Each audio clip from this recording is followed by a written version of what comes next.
What's up, world? It's your boy Trey Retro underscore GT, and I know it's been a minute, man. Hope that your week is going well. Your summer been cool. We almost in August, and it's back to school time, so many different things are happening as we speak. I realized that I haven't been doing a lot of content. Been super busy with school, teaching, and then in the process of moving homes, and so it's been a wild summer, right? It's been a good summer, but it's definitely been a wild summer, right? And so, but I wanted to come on here and do a little quick update to some folks about my DSW journey. Right now, I'm in our summer session for our DSW program at University of Kentucky, and I am getting ready to prepare to be moving into DSW candidate. And so right now I'm still a DSW student, and then you get into the candidate role when you start the capstone project, which we are working on as we speak. And so this summer session we'll be doing a lot of half of the systematic literature review, which is part of the capstone project. It has three components: systematic literature review, concept paper, and then the application paper. And it's pretty much you come up with your topic, you do the background literature on it. You see what has worked or not worked in the conceptual paper, what interventions have, may have worked or didn't work based upon your topic. And then the application paper, you come up with what's your proposed solution that you want to see pertaining to your topic. And so it's built out in three parts between, now, fall semester, and spring semester. I will say this program, it went by quick. I can't believe I'm already in year 2 now, and getting ready to prepare for graduation next spring, and starting the capstone project. So far, so good. It's been super supportive. A lot of different, you got a mentor that comes in and helps us with the capstone project. And then we have our professors that are preparing us. They have the Reds Week and things like that. It's been super, it's been different. It's been different. A lot of support around this process. So I'm interested to see how fall and spring goes. The challenging piece of this, which comes up, from the spring semester, which is, dealing with life, right? Life outside of school. I think, kind of comparing, contrasting what has happened in the last year or so is, life be lifing. And one of the things that threw me off the rails a little bit was in the springtime, I lost a close cousin unexpectedly. And that really shifted my mindset. Even though I've dealt with grief and loss, it really put a lot of things in perspective for me. But it shifted so much with everything going on. And so trying to maintain while grieving has been challenging. And so, and some of these things are just unexpected. You can't control, right? You can't put yourself in these situations, knowingly in these spaces. And so that's where, the spring semester was fine. I got through the spring semester, still a lot of writing. I had a lot of great relationships with some of the teachers, developing community with past teachers. And that's been super helpful in my journey. But, the spring semester flew by very quickly. But then the last part of that spring semester was me losing my cousin. And so going into the summer session with everything going on, still teaching and dealing with grief and moving, I found myself really trying to navigate these different areas of my life at the same time while making sure I'm still on track to graduate. And so I think that comes in the most challenging. A lot of people ask me what's the most challenging thing about the doctoral program is just managing life. Because we write so much in the program, I feel like now writing is coming easy to me. And I used to struggle with writing. But because, we write so much, whether it's reflection papers, discussion posts, peer reviews, 8 to 10 pages, 12 to 15 pages, it's so constant that it becomes second nature at this point, right? It's simple to pull out 7, 8 pages off of and have 10, 15 references with no problem. And so, I'm thankful for that. And I'm also thankful for the ability, to be able to look at information differently.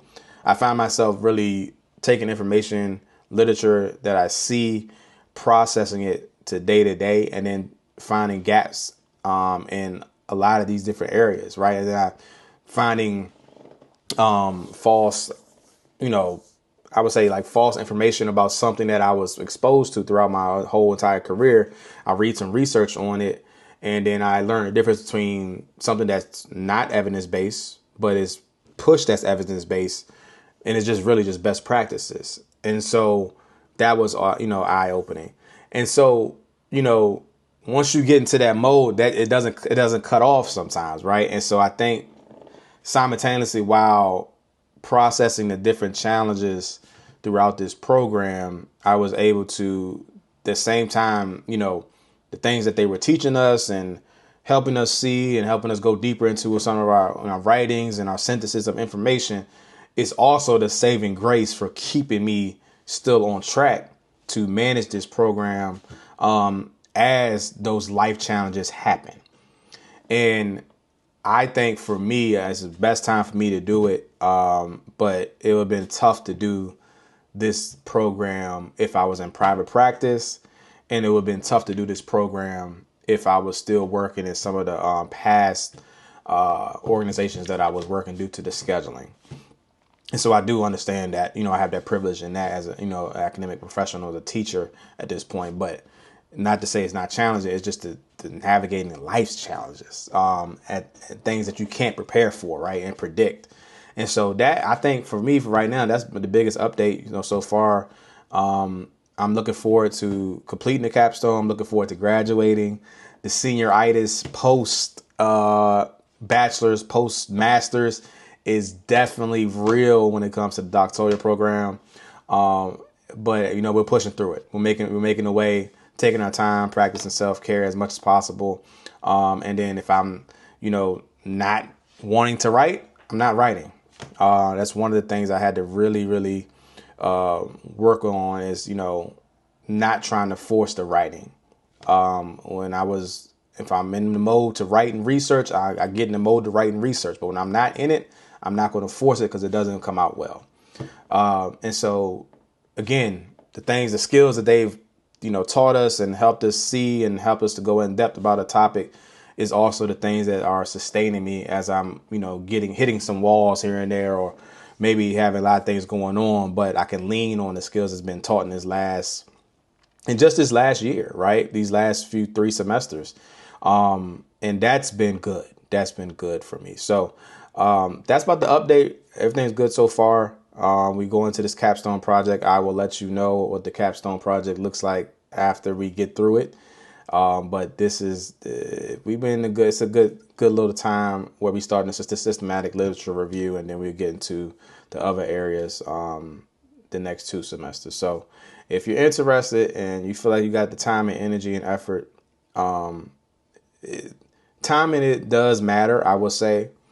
But if you're still on the fence about doing a DSW, you don't think you got enough time, you don't think you got enough energy, you don't think you're going to be able to balance everything, then that's cool. You got to do what's best for you. But I'm also here to tell you that the life don't stop. The unexpected things that come up don't stop just because you get into that program. You're going to have to set the boundaries. You're going to have to get family and friends on board with it. You're going to have to develop some friends in the program. You're going to have to develop relationships with the teachers, because that's going to help, sustain as you get through life's challenges, because life don't stop just because we decide to further our education.